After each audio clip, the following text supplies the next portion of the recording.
नमस्कार मंडळी, पुन्हा एकदा आपल्या चॅनलमध्ये तुमचं खूप सारं स्वागत आहे. आणि मी इकडे गावाकडे आले आहे. गावाकडचे ब्लॉग तुम्हाला बघायला भेटत आहेत प्रेग्नन्सीमध्ये. तर इकडे बघा, आज आईनं आमच्यासाठी मटण बनवले आणि तिचे भाकरी चालेत बघा. तर ही मटण कसं बनवले, मटणाची रेसिपी कशी आहे, गावाला कशा पद्धतीने मटण बनवलं जातं आणि त्याच्यासोबत ही तीळ लावून बनवलेली भाकरी, हे सर्व तुम्हाला आजच्या ब्लॉगमध्ये बघायला भेटणार आहे. तर ब्लॉग पूर्ण बघा. व्हिडिओ आवडला तर आपल्याला लाईक करा आणि चॅनलला सबस्क्राईब करा आणि हा व्हिडिओ तुमच्या फ्रेंड्समध्ये, तुमच्या फॅमिलीमध्ये नक्की शेअर करा. गावाकडचे ब्लॉग तुम्हाला भरपूर सारे बघायला भेटणार आहेत. तर चला पाहूयात हा पूर्ण ब्लॉग कसा आहे ते. बघा, ही चुलीवरची मस्त मस्त भाकरी आणि त्याच्यासोबत बनवलेलं मटण. बऱ्याचशा मंडळींना गावाकडे मटण खूप आवडतं, कारण इकडे शुद्ध मटण पण भेटतं. आणि हे बोकडाचं मटण आहे. 1.5 किलो मटण आणलं होतं आणि इकडे पहिल्यांदा आईनं ते चिरून घेतले.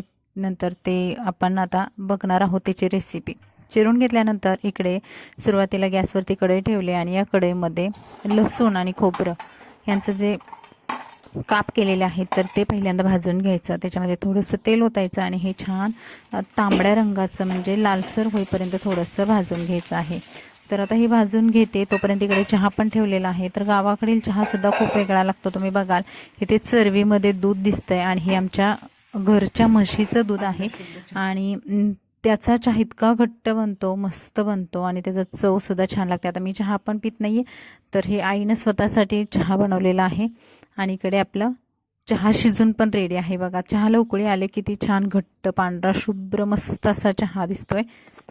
आता खोबरं आणि लसूण बघा भाजून झाल्यानंतर हे मिक्सरला वाटून घ्यायचं आहे, पण त्याच्यावर आपल्याला कांदासुद्धा भाजून घ्यायचा आहे.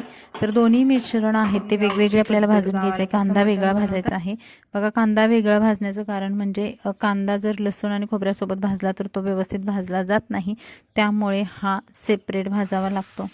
शनू, आज आज काय आहे आपल्यात? आज आपल्यात आहे अंडी. अंडी नाही, अंडी नाही, आज आपल्याकडे मटण आहे. मटण. आई बनवणारे मटण. शनू, तू खाणार मटण? नाही, मला नाही आवडत. मी अंड खाणार. अंड? पण आज अंड नाही, मग आज मटणाचं पाणी खा. नाही नाही मटणात पाणी नंतर अंडी. तुला अंडी खाते की नाही तू गावची मस्त मस्त? तर आई बघा मस्त असा गरमागरम चहा घेते आणि ती वाटीमध्येच पिते, कारण कपामध्ये खूप थोडा बसतो. त्याच्यानंतर आता आपण बघूयात मटणाची रेसिपी. आता बघा, आणि हे दोन्ही जे कांदा आणि खोबरं लसूण होतं ते भाजून झालेलं आहे. आता सुरुवातीला इकडे टोप ठेवलाय, टोपामध्ये तेल घातले आणि त्या तेलामध्ये आपल्याला मटण टाकायचं आहे. तर मटणामध्ये बघा आईने पहिल्यांदा मीठ टाकलेलं आहे, त्याच्यामध्ये परत मटण मसाला टाकलेला आहे आणि हळद टाकलेली आहे. आता हे लोक आहेत ना, हे एकदम साध्या पद्धतीने बनवतात, पण त्याची चव अप्रतिम असते. गावाकडच्या मटणालाही चव असते आणि गावाकडील ज्यांची आई गावाकडे वगैरे राहत असेल तर बघा त्या हाताला पण एक वेगळी चव असते. त्यांच्या पाण्यामध्येच इकडे गावाकडच्या चव असते, त्यामुळे प्रत्येक पदार्थ इकडे चवदार होतो. आता हे सर्व मिश्रण आहे ते मिक्स करून पुन्हा तेल ओतलेलं आहे ना टोपामध्ये, तर त्याच्यामध्ये टाकणार आहे. बघा आता हे गेलं मटण तेलामध्ये.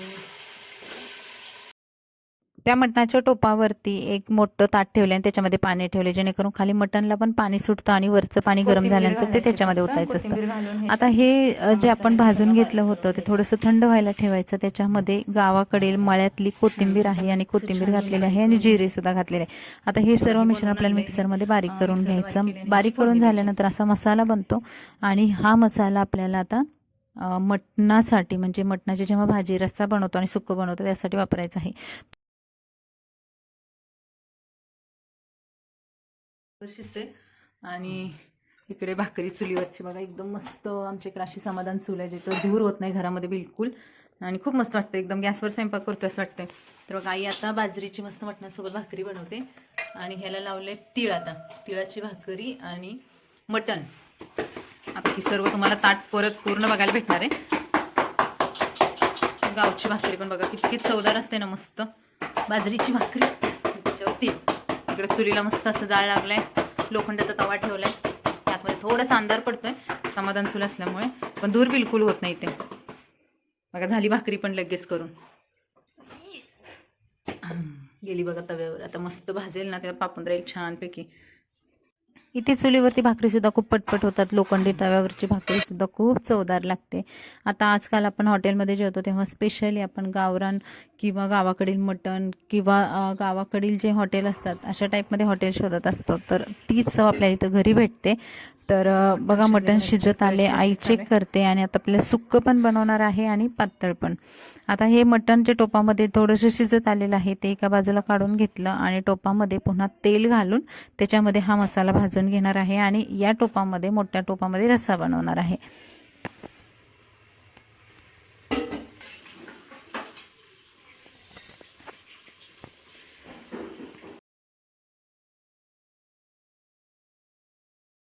आता ह्याच्यामध्ये बनवणार आहे सुक्कं मटण. त्याच्यात पण तेल टाकायचं. पहिलं कढई ठेवली गॅसवरती, तसं तेल टाकणार.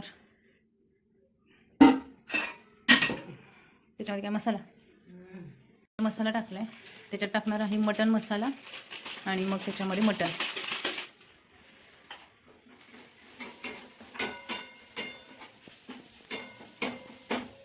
त्याच्यामध्ये दिलं आहे सुक्कं मटण. आता हे तर पूर्ण सुक्कं मटण बनणार आहे ग्रेव्हीमध्ये.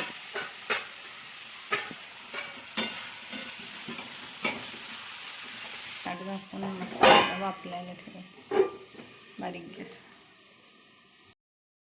आता इथे ते हळदी मिठाचं पाणी आहे, इकडे वरण बोलतो आपण त्याला, तर ते वरण किंवा आपण सूप पण बोलतो, तर ते काढलेलं आहे शनायासाठी, कारण शनाया मटण खात नाही आहे, तर तिच्यासाठी ते वरणाचं पाणी काढलेलं आहे. आणि बाकीचं जे होतं रस्सा, त्याच्यामध्ये चटणी टाकून आता तांबडा रस्सा बनवलेला आहे. आता हे मटण आहे की शिजले की नाही ते आईने मला चेक करण्यासाठी सांगितलं होतं, पण मला एवढं त्यातलं काही समजत नाही, तर भावाला शेवटी दिलं चेक करण्यासाठी. आणि इथं आपला तांबडा रस्सासुद्धा बनून झालेला आहे आणि सुक्कं मटणसुद्धा साईड बाय बनून झालेलं आहे. तर हे दोन्ही म्हणजे सुक्कं मटण आणि तांबडा रस्सा साईड बाय बनवून घेतला. आईनं बरोबर भाकरी पण करून घेतल्या आणि साधारणतः आम्ही 1 ते 1.5 तासामध्ये जेवायला पण बसलो. सगळं व्यवस्थित झालं आणि त्या आई आणि मी जेवतोय बघा. मस्त झालं होतं मटण सुक्कं, खूपच छान झालं होतं, मला पण आवडलं. आणि हा होता आजचा व्लॉग. कसा वाटला कमेंट्समध्ये नक्की सांगा. चला भेटू नवीन व्हिडिओ.